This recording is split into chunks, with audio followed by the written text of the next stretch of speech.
c'est-à-dire que c'est une série qui décide de ne pas tant montrer les violences policières qu'on a beaucoup vues dans d'autres séries américaines et de montrer en fait comment ces violences-là font partie d'un système. Et c'est ça en fait la marque de fabrique aussi de David Simon, c'est que dans toutes ces séries, ce qui l'intéresse, c'est de montrer la complexité des liens de pouvoir et de domination et que tout ça est systémique. Et pour ça, pour moi, David Simon est un grand réalisateur et un grand scénariste parce que justement, il nous plonge en fait dans des univers et sa touche journalistique nous permet de comprendre à quel point c'est pourri. C'est pourri de l'intérieur.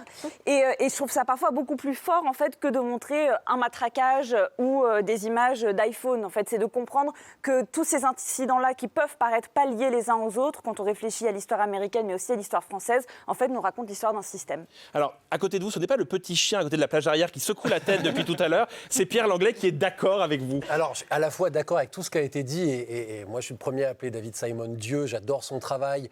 Il manque quelque chose à cette série, qui est une démonstration. On est sur une déception.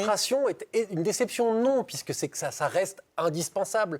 Mais on est sur une démonstration édifiante. Mais contrairement à The Wire, et encore plus à Trémé, qui était une série avant tout de l'humain, il n'y a pas de personnage. Je ne trouve aucun personnage dans cette histoire. Et donc, en fait, je ne sais pas si c'est parce que, comme il fait peu d'audience, David Simon HBO réduit de plus en plus le temps qu'il a, mais il n'y a que 6 épisodes, et donc ça bombarde. Ça va très très vite, c'est très cut, c'est bourré d'informations, donc c'est très enrichissant intellectuellement, mais à aucun moment je me dis, ok, et les enjeux humains là-dedans, qui sont ces types, pourquoi ils ont fait ça, autrement que parce que le système est pourri et qu'ils ont été embarqués là-dedans, il me manque quelque chose d'essentiel au travail de Simon.